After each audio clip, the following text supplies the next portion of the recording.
are listening to the Piano Pod, where we talk to the brightest minds in the industry about how they are bringing the piano into the 21st century. Last time, we spoke to Jim Ridl about how he became a jazz pianist, early jazz education, and 12-bar blues form. And now, the conclusion. So I have a technical question. So Sure. It's so envious to watch you guys, jazz players, because that's your language. Like, you jump in with your language, as opposed to classical musicians. We borrow someone's composition, then eventually, after so many hours of practicing that piece, same piece, then that becomes my language. It's a different kind of outlet, artistic outlet, so, but fundamentally, we're pianists. So there's so many things that we share. For example, technical exercises, and we also have to practice harmonic progressions. All the harmonic progressions in Western classical music to jazz is different, but there's the exercises we have to do in rhythm. So could you tell us what kind of technical practice you do as a jazz pianist? Well, it's my own personal thing. I think after playing for so many years, I don't have like a specific. Well, I have a little bit of a routine, but I don't go through like all the scales, major and minor. I did when I was studying, in more so in college and those kinds of things. So I first want to say that my technique is very much is what I gained from classical teaching, So yes, we share so much in that sense. But I find I play a couple of ideas here. I play a lot of original music, meaning by people in the jazz community. If I'm playing with a particular group or a recording, I have to learn their music and the arrangement. Mm-hmm. Also, I have to be able to improvise on that particular chord progression. And the more difficult it gets, the more I have to practice, and I need some kind of anchor of ideas, because this is very challenging. I'm not so used to it. So technically, I have to find some things that just aren't my normal thing. So technically, I'll need to practice literally some of the scales where I go, at least I have something to say by playing such and such a scale, right? That's very much kind of in the moment of, an original piece of music that I have to learn. So therefore, that's my technique is being utilized in that way. But in a more fundamental sense, I'll sit down at the piano. Well, let me see what happens. I'll just demonstrate some of the things I do.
I tend to go there. But I'll totally admit, and this is recorded, I'm like hanging in C, F, and G, and then I'll but I'm not getting, but then I did C and the key of E at the same time. Right. Which was, I like that because it's actually the same fingering, so it makes it kind of easy, but I like the sound. Sure. So that also opens up my harmonic mind. Yet I'm still practicing like the fundamental fingerings of that. And then I would get into some other things of a 6-note scale and then the full 7-note scale and things like that. I'll also do some harmonic things like this.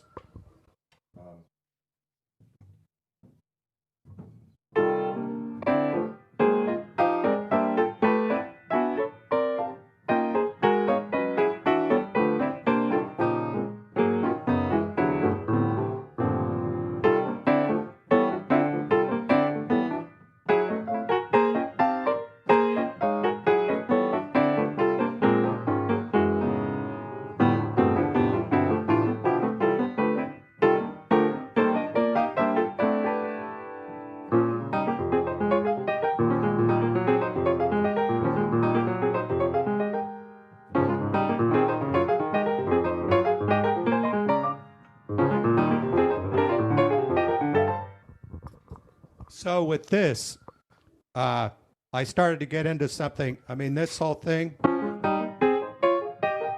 very classical in a way. It's Sure. it's just, but I'm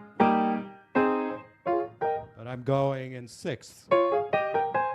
Now in my left hand, I'm improvising as I kind of warm up and as I practice. In my left hand, I can go anywhere I want.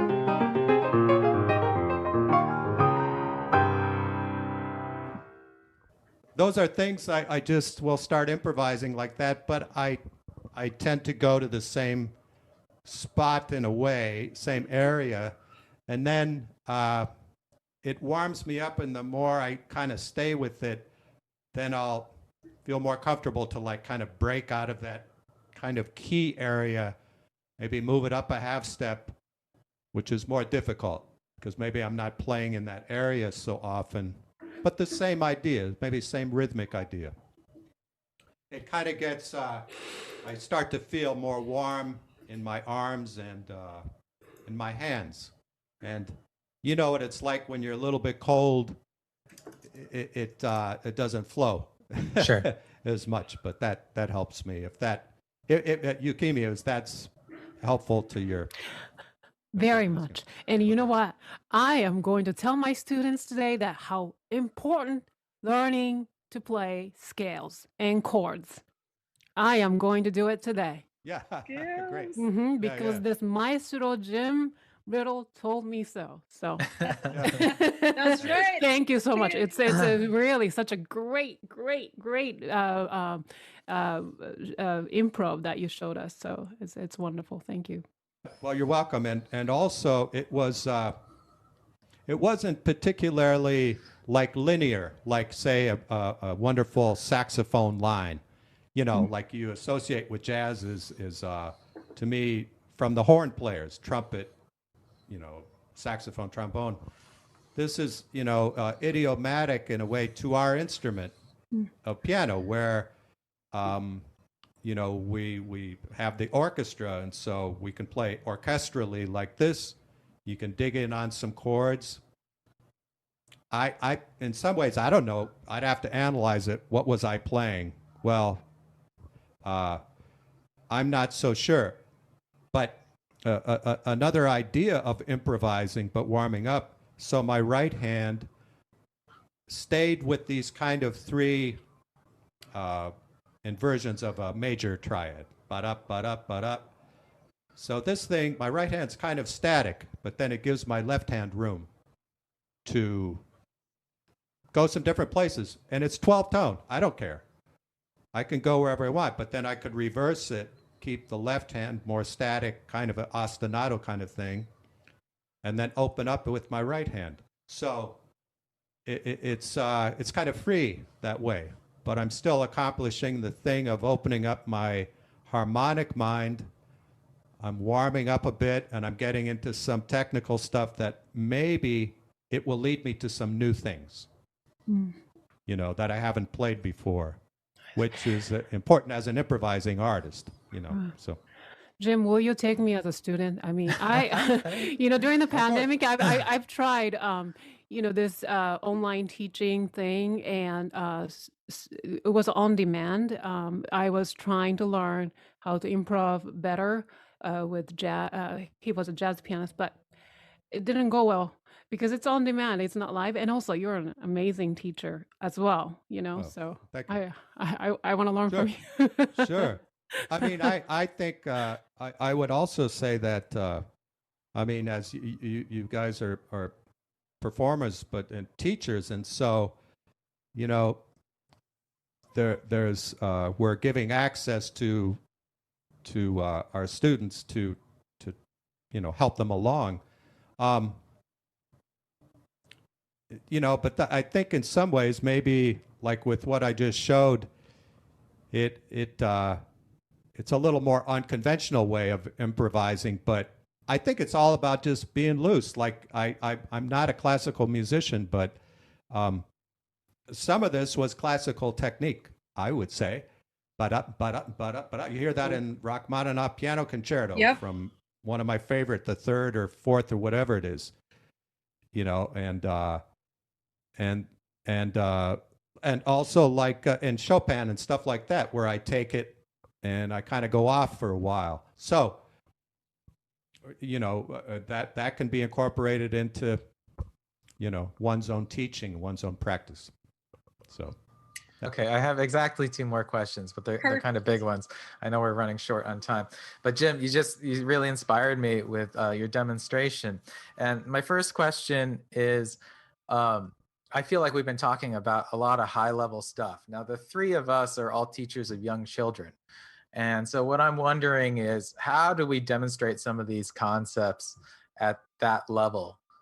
You know, for kids who are just starting out. You know, I feel like whenever I've talked to jazzers about how do you get started learning jazz, of course they say the recordings, but they always throw like this big book at me too. You know, like, go check out this book. And then I look at it and I was like, oh boy, this is really thick. And certainly you can't give that to like an 8-year-old. So True. How would you approach that?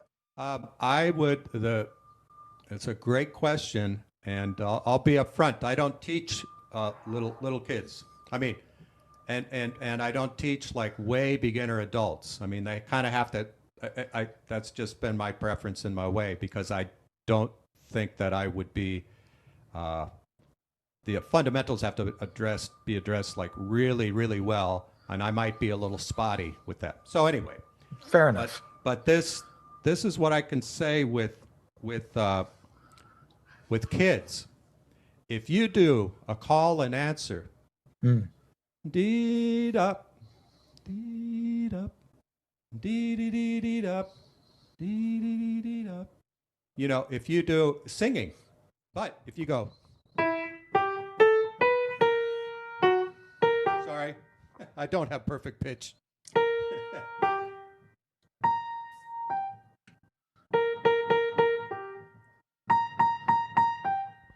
You know, where you're not even going, oh, it's this chord, it's this modality, it's this tonality. It's just you're going, no, repeat after me, you know, and then you get into this back and forth, and then you go, oh, like maybe the first, if you're doing like a Mozart or Beethoven or some whatever fundamental piece, and it's a major harmonic thing, but maybe in the melody it has a major third to the tonic, and you go, oh, hey, that's in the little Mozart, that's in the Mozart piece, or the Beethoven, or the Bach. Right. And so therefore, they're just going, oh yeah, it's that interval, okay, but we're not going to swing the eighth notes, but you could do call and answer, not swinging it. Bup, bup, bup, bup, bup, and they go, bup, bup, bup, bup, bup. They start to get a sense of their ear, a sense of time, and the feel of it, the exchange, the tempo. And in that sense, I think you can lead into jazz, because that's where it started. Uh-huh. The call and answer in the fields of the Black Americans, starting in slavery. I mean, it comes from a very, very deep place, but that comes from Africa. Right. All of that. And then whatever. I mean, we have all these resources, but it was like, it's this verbal, I think our verbal exchange, singing exchange, but you can do it on the instrument. And I don't know. And maybe you guys are already doing that, but I think it's a great way to lead into, kind of, oh, here's the inside of, oh, I never realized that was like a major triad. All of a sudden you connect this kind of intellectual or a little more academic thing to it.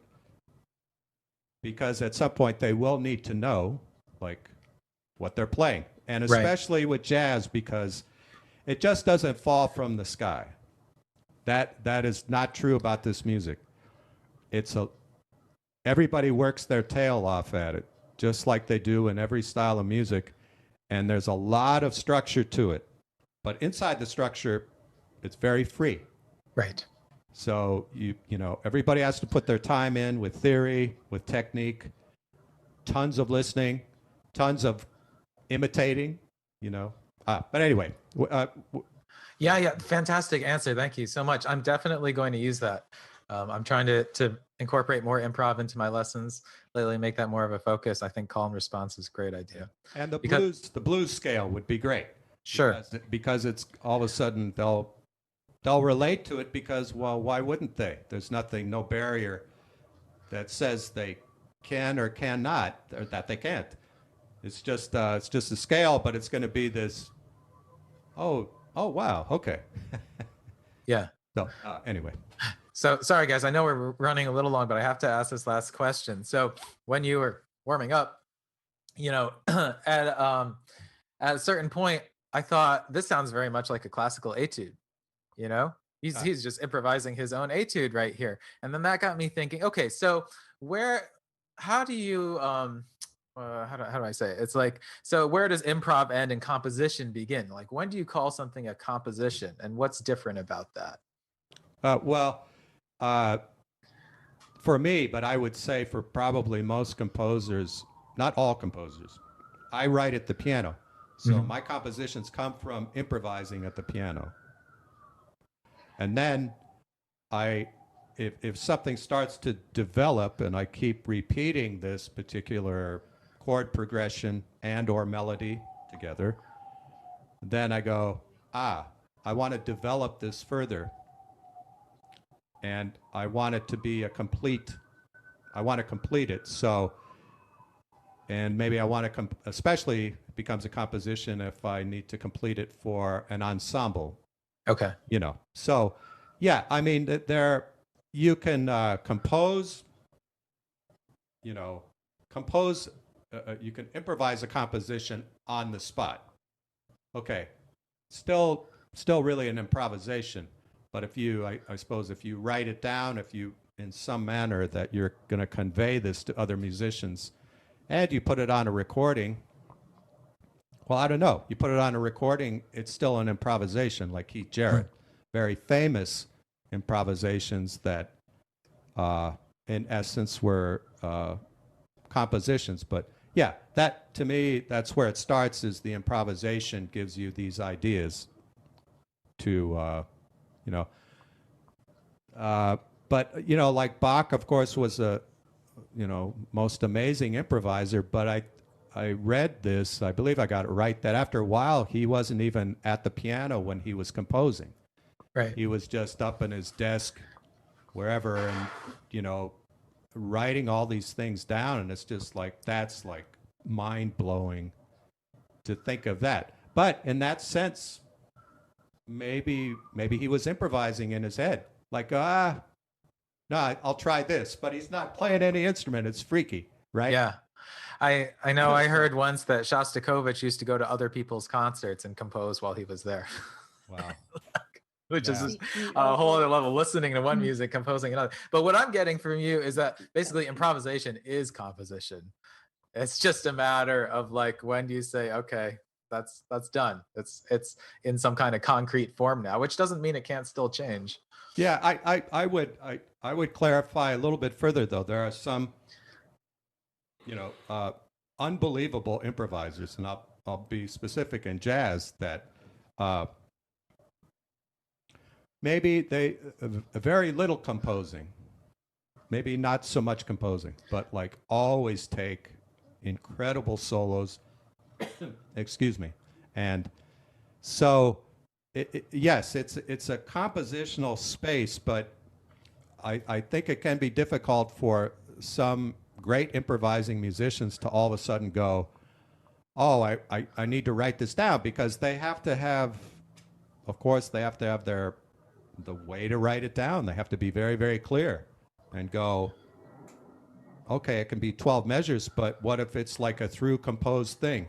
Are they gonna, and who's gonna solo where, and where do these instruments come in? Mm-hmm. I think not everybody's so suited to it, but they're like, okay, in a jazz big band, there's the lead trumpet player who hits like all the, he's leading the pack, and he's hitting often very high notes. A lot of times those players, they can improvise, but that's not their thing. They're actually more reading the notes in that kind of classical sense. Oh, okay. But they're not, they kind of shy away from improvising. Of course they improvise, but they rarely get solos. I see. It's the second or third or fourth, fifth trumpet player that does more of the soloing. Interesting. I mean, I didn't know that until later, But, yeah, I certainly didn't know that. So there's some, it's like an anomaly, but they're still improvisers, but their main thing is a particular direction. And then there are some jazz musicians who maybe over the course of their career became like, composition or the orchestra is their instrument. And of course, they're still improvising to come up with ideas, but that's not their public display or voice. Their public voice is their compositions. Like Gil Evans. Do you know that name? I'm not sure. He was the great composer and arranger that did, with Miles Davis, did Sketches of Spain. What else did he do? They did like 3 monumental records. Anyway, a great band leader, composer, but not a player in the sense of what we, Okay. So, anyway, different avenues of expression. So, yeah. Well, for now, we're going to go into the rapid fire questions. Woohoo! All right, are you ready? Sure. Good. All right. What is your comfort food? Oh my gosh. That isn't a food group. Oh my gosh. French fries. No, potato chips. Love it. So American. Yes, very. Cats or dogs? Cats. All right. What is your word or words to live by? Compassion. Beautiful. Wonderful. What is the most important quality you look for in people?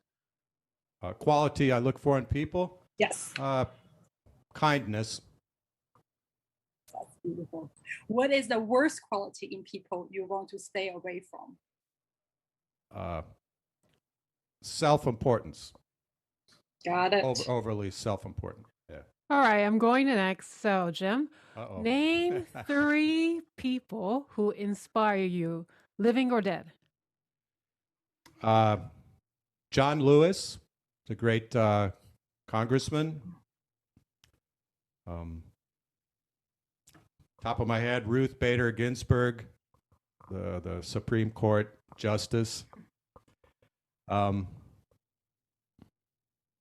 And my oldest brother, who was a poet and musician and addictions counselor. So. Wow. Which historical figure or composer do you want to learn or take lessons from, if she or he were alive? Bach, for sure. Yeah. Great. I'd want to hang with Bach. Which historical figure or composer do you wish to hang out at the bar if he or she were alive? Well, let me see. Stravinsky, because I think he liked to drink too, so a bar would be a good. So, what's one piece in your current playlist? Oh, things I listen to. Yeah. The St. Matthew Passion. Okay.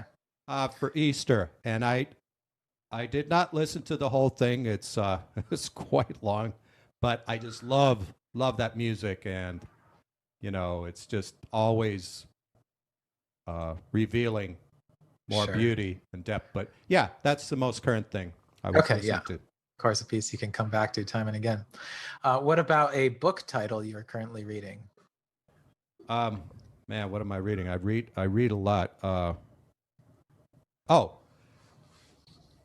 I'm reading the prequel to Pillars of the Earth by Ken Follett. Okay. He's a British author, but he had this book that was it's called The Morning and Afternoon or something like that. But anyway, it's a very interesting book, and it takes place in the 11th century, like when they started to build cathedrals, and it's about cathedral building. But it's fiction, but it's so. Okay, that sounds interesting. One of the things I'm doing, yeah.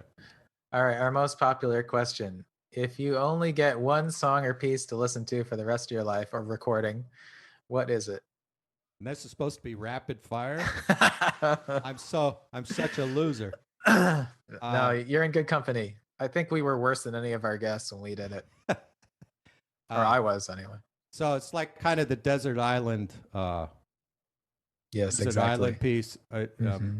Well, I just got to say something. Maybe Adagio for strings, which it would be kind of a bummer if that unbelievable music, but that popped into my head. But that's also it's just so inside that So I know I'd think of something later, but yeah, I've actually been listening to that a lot myself recently. But I feel like your days on that desert island might be numbered if that's what you were listening to exclusively. Yeah. Time to go for a swim. Yeah. Okay, finally, fill in the blank. Jazz is blank. Freedom. Jazz is freedom. Okay, fantastic. Wow, wonderful. Thank you. You win! Woohoo! Yay. We did it. Beautiful. That was so great. Well, we want to keep on going, but for now, that concludes this episode of the Piano Pod. Thank you, Jim, for joining our show today. Oh, thank you. Thank you, Clara, Yukimi, and Eric. I appreciate it. My pleasure. Thank you so much for sharing your wisdom, your expertise, and thank you for our audience for tuning in today.